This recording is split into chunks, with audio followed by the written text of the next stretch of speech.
A repentance will come with relationship. A repentance will come with a regular relationship. పశ్చాత్తాపం ఎప్పుడు వస్తుంది? దేవునితో ఎల్లప్పుడూ సహవాసము చేస్తూ ఉంటే, నాయన ఈ సమస్య ఎందుకు వచ్చింది, ఆ సమస్య వచ్చుకుంది, అప్పుడు దేవుడు చెప్తాడు. లేదనుకో చెప్పడు. దావీదు రోజు సహవాసం చేసేవాడు, అందుకనే నాతాను పంపిస్తాడు. నాతాను వెళ్ళి మాట్లాడు, దానికి కారణం ఏంటో.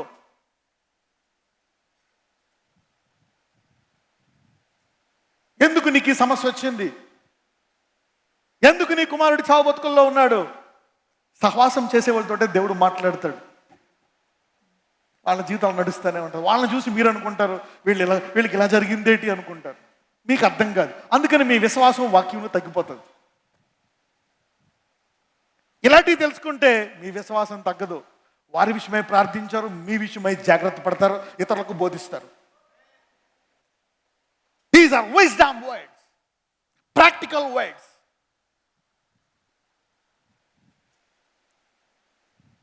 మీ జీవితము చాలా దుర్ఘటనలకు మీరు దూరంగా పారిపోతున్నారు. చాలామంది మీ జీవితకాలం అంతా యవ్వన బలముతో ఆశీర్వదించబడతారు.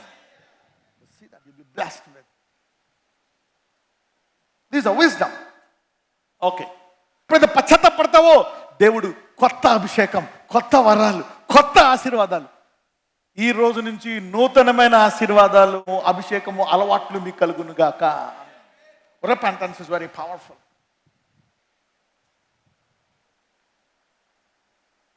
Let's read this. 1 Kings 21, 25-29. మొదటి రాజులు 21, 25 నుంచి 29. తన భార్య అయిన యెజబెలు ప్రేరేపణ చేత యెహోవా దృష్టికి కీడు చేయ తన్ను తాను అమ్ముకొనిన ఆహాబు వంటి వాడు ఎవడునూ లేడు. ఇజ్రాయేలీయుల ఎదుట నిలువకుండా యెహోవా వెళ్ళగొట్టిన అమోరీయుల ఆచార రీతిగా విగ్రహములను పెట్టుకొని అతడు బహుహేయముగా ప్రవర్తించెను. ఆహాబు ఆ మాటలు విని తన వస్త్రములను చింపుకొని గోనెపట్ట కట్టుకొని ఉపవాసముండి గోనెపట్ట మీద పరుండి వ్యకులపడుచుండగా యెహోవా వాక్కు తిష్బీయుడైన ఏలియాకు ప్రత్యక్షమై ఈలాగు సెలవిచ్చెను. ఆహాబు నాకు భయపడి వినయముగా ప్రవర్తించుట చూచితివా? నాకు భయపడి అతడు వినయముగా ప్రవర్తించుట చేత ఆ అపాయము అతని కాలమునందు సంభవింపకుండా ఆపి అతని కుమారుని కాలమునందు అతని కుటుంబీకుల మీదికి నేను దాన్ని రప్పించెదను. ఆహాబు ఎంత భయంకరమైన పాపం చేశాడంటే, అటువంటి వాడు పశ్చాత్తాపడితే దేవుడు అది నీ కాలంలో జరగవు, నువ్వు చూడు అని పోస్ట్పోన్ చేశాడు. పశ్చాత్తాపము నీ కష్టకాలాన్ని తీసివేస్తుంది. అయితే ఆహాబు హిజ్కియా ఇద్దరు ఏంటంటే మారు మనసు అయితే పొందారు, కానీ తర్వాత వారి జీవితాన్ని మార్చుకోలేరు. మరి హిజ్కియా 15 ఏళ్ళు పొడిగించుకున్నాడు, కానీ ఆ తర్వాత మళ్ళా గర్వంతోటే జీవించాడు. గర్వాన్ని పోగొట్టుకోలే. ఒకవేళ తగ్గించుకొని తగ్గింపుకు ప్రార్థన చేస్తే ఇంకొక 30 ఏళ్ళు దేవుడు పొడిగించేవాడు హిజ్కియాకి. ఒకవేళ ఆహాబు పశ్చాత్తాపడి ఇక మారి చక్కగా జీవిస్తుంటే తన కుమారులను కూడా దావీదులకు ఆశీర్వదించేవాడేమో. సంబడిసే పశ్చాత్తాపం ఈ రోజుకే కాదు, ఆయన వాక్యం విన్నప్పుడల్లా నేను పశ్చాత్తాపడతాను, అప్పుడు నీ తరాల పాటు ఆశీర్వాదం ఉంటుంది. Repentance can bring revival for your generations, can continue for generations. అందరూ చెప్పండి, పశ్చాత్తాపము. ఎప్పుడు పశ్చాత్తాప పడుతూ మారు మనసు పొందడము అనండి, నా తరాలను ఉజ్జీవింపజేస్తుంది అనండి. దావీదు పొరపాటు చేసినప్పుడల్లా పశ్చాత్తాపడి అది చేయకుండా ఉండాలని జ్ఞాపకం చేసుకునేవాడు. అందుకే దేవుడు అన్నాడు, నీ నుంచి ఒకడు సింహాసనం మీద కూర్చోకుండా ఉండడయా. Somebody is passing on the revival to their generations from today. ఈ రోజు చాలా మంది ఉజ్జీవాన్ని మీతో పాటు మీ తరాలకు కొనసాగిస్తున్నారు. Repentance is powerful. It will pass on the revival to generations. ఎంతమంది మీ తరాల పాటు ఉద్యమాన్ని మీరు పంపిద్దాం అనుకుంటున్నారు? Yes. A continuous repentance will bring a continuous revival and pass it on to generations. ఆహాబు ఆగిపోయాడు, పశ్చాత్తాపడ్డాడు, తన తరంలో రాలే. హిజ్కియా తన తరంలో రాలే, తర్వాత తరంలో వచ్చేసింది. తప్పిపోయిన కుమారుడు.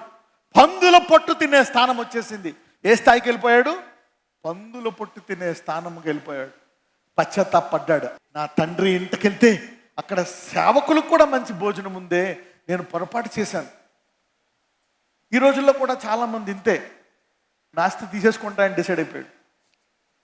ఇచ్చేసిన తర్వాత పోగొట్టుకొని మళ్ళా వచ్చినప్పుడు తండ్రి మళ్ళా అదే స్థానం ఇచ్చాడు. Repentance will restore you back the same position.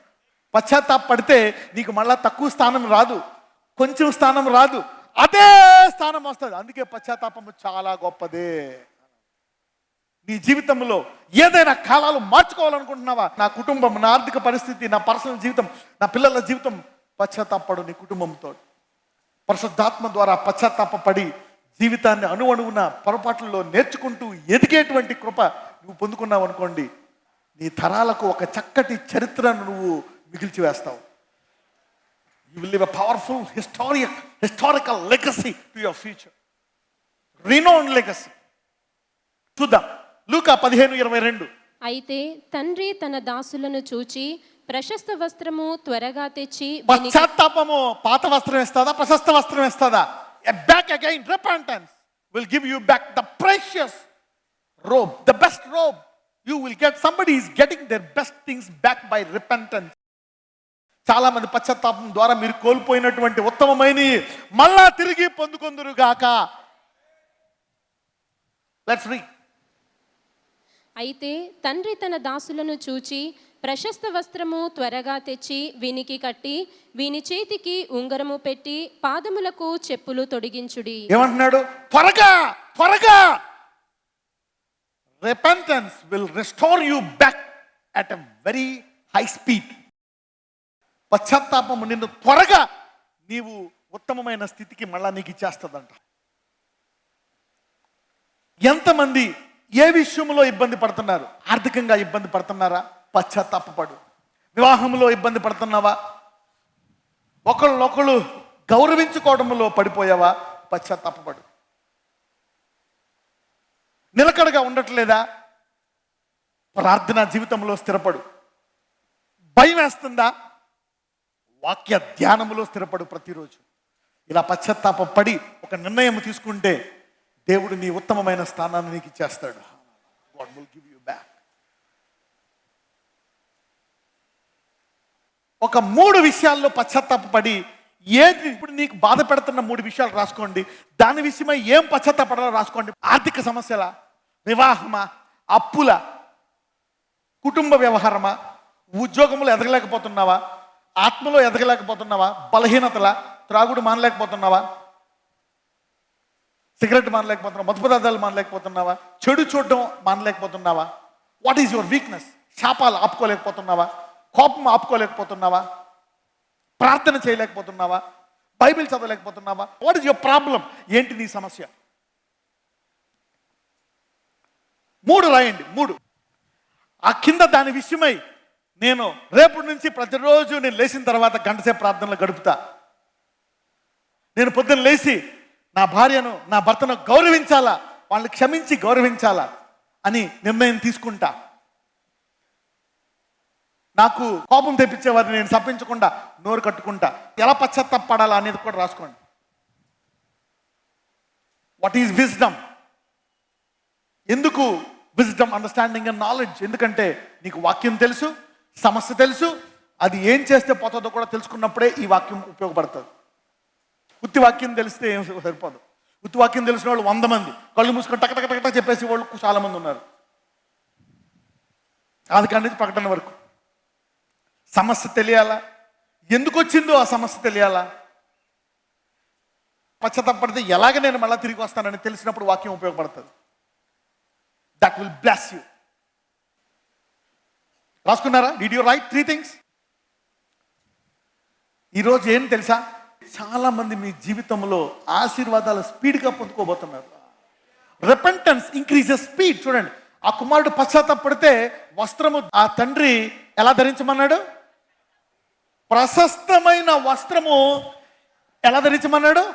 త్వరగా అనండి. అందరూ త్వరగా అనండి. Somebody is getting the best back speedily. చాలా మంది మీకు రావాల్సిన మంచి త్వరగా వస్తుంది. Repentance brings you your blessing speedily. అందరూ చెప్పండి, నా ఆశీర్వాదము నాకు త్వరగా రావాలా. మరి చెప్పండి, పశ్చాత్తాపము నాకు రావాల్సిన ఆశీర్వాదాన్ని త్వరగా తీసుకొస్తుంది. They won't be any repentance is powerful. Speedily. ఆరోగ్యం పోయిందా, ఏది పడిపోయింది, దాన్ని త్వరగా. ఆ వ్యక్తి పందులు పొట్టు తింటూ అదే వస్త్రం, చిరిగిపోయిన వస్త్రంతో జీవిస్తున్నాడు. రిపెంటెన్స్. ఈ వాక్యం వింటే ఏమొస్తుంది? Repentance, word in action. A word working in you is called repentance.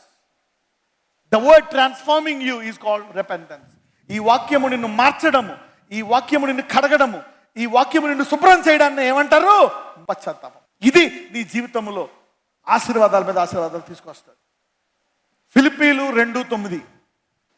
అందుచేతను పరలోకమందున్న వారిలో గాని, భూమి మీద ఉన్న వారిలో గాని, భూమి క్రింద ఉన్న వారిలో గాని ప్రతివాని మోకాలును యేసు నామమున వంగునట్లును, ప్రతివాని నాలుకయు తండ్రి అయిన దేవుని మహిమార్థమై యేసుక్రీస్తు ప్రభువని ఒప్పుకొనున్నట్లును, దేవుడు ఆయనను అధికముగా హెచ్చించి ప్రతి నామమునకు పైనామమును ఆయనకు అనుగ్రహించెను. 8 కూడా చదువుదాం. 7-8.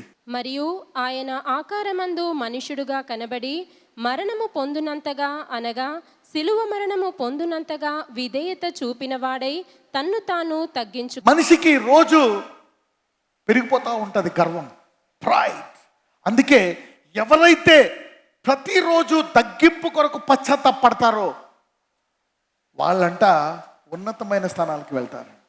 ఆయనకు అన్ని నామముల కంట పైనామం. ప్రతి మోకాలు వంగాల, అన్ని ఆయనకు లోబడాల. ఎందుకంటే ఆయన తగ్గించుకున్నాడంట. ఎవరైతే ప్రతిరోజు వారి మనస్సును గర్వం రాకుండా మారు మనసు పొంది తగ్గించుకుంటా ఉంటారో నీ జీవితంలో కృప వెంబడి కృప వచ్చి దేవుడిని హెచ్చిస్తూనే ఉంటాడు. ఎప్పుడు దాకా హెచ్చిస్తాడు? అందరికంటే అత్యున్నతమైన స్థానంలోకి వెళ్ళే వరకు. So a continual repentance for humility is the key for exaltation.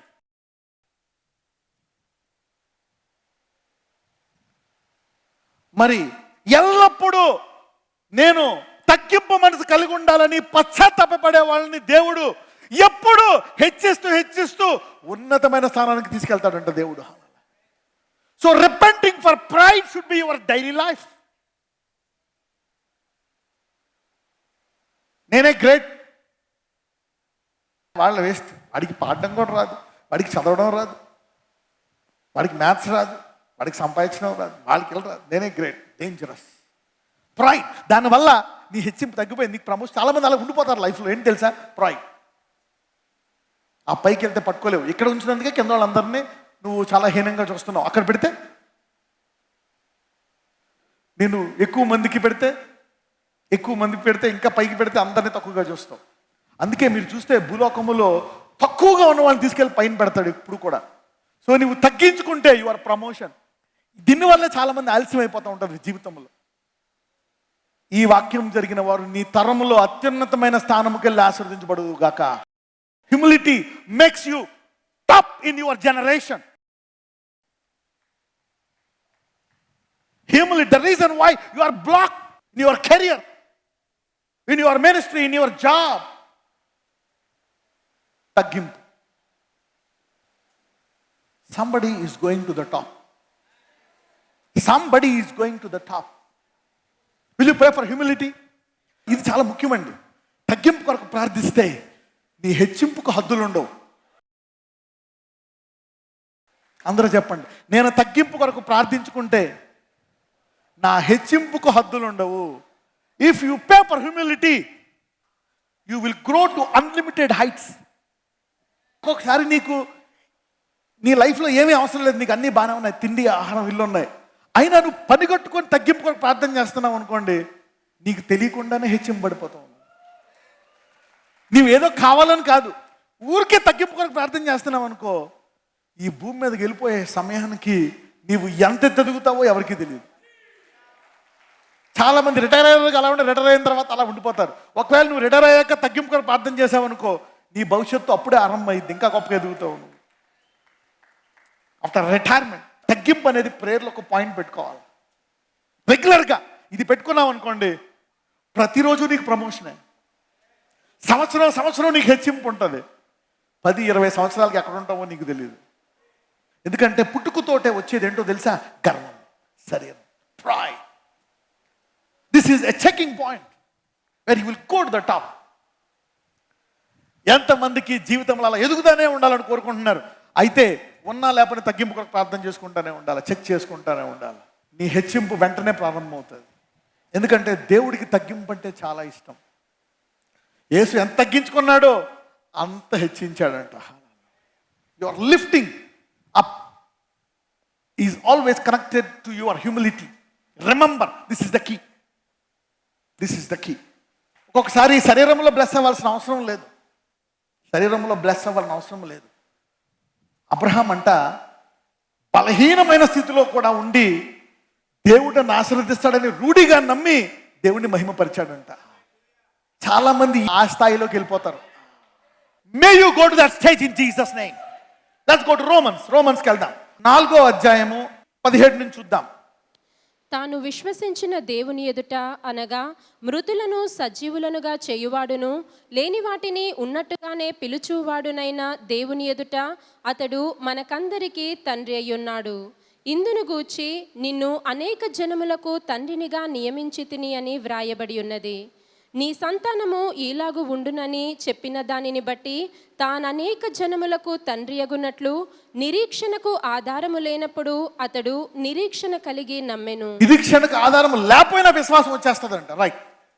మరియు అతడు విశ్వాసమునందు బలహీనుడు కాక రమారమి 100 ఏండ్లు వయసు గలవాడై ఉండి అప్పటికి తన శరీరము మృతతుల్యమైనట్టును సారాగర్భమును మృతతుల్యమైనట్టును ఆలోచించెను గాని అవిశ్వాసము వలన దేవుని వాగ్దానమును గూర్చి సందేహింపక దేవుని మహిమపరిచి ఆయన వాగ్దానము చేసిన దానిని నెరవేర్చుటకు. అవిశ్వాసం, ఒకసారి 20కి వెళ్దాం.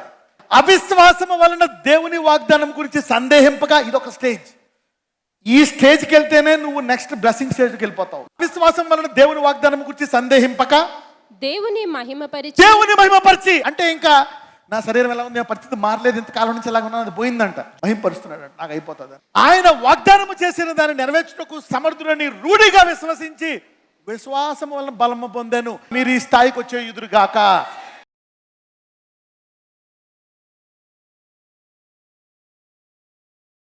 ప్రార్థన చేద్దాం. Come on, pray. అయ్యా, నేను ఈ వాగ్దానాన్ని నమ్ముచున్నాను, నేను పశ్చాత్తాపడతాను. I will keep on repenting. నేను ప్రార్థిస్తాను. I will change.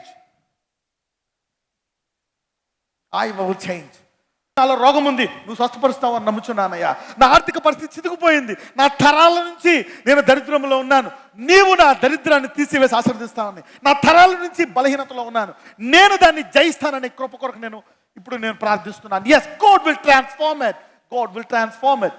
నాజరేయుడైన యేసుని ప్రార్థిస్తున్నాము తండ్రి. ఆమేన్.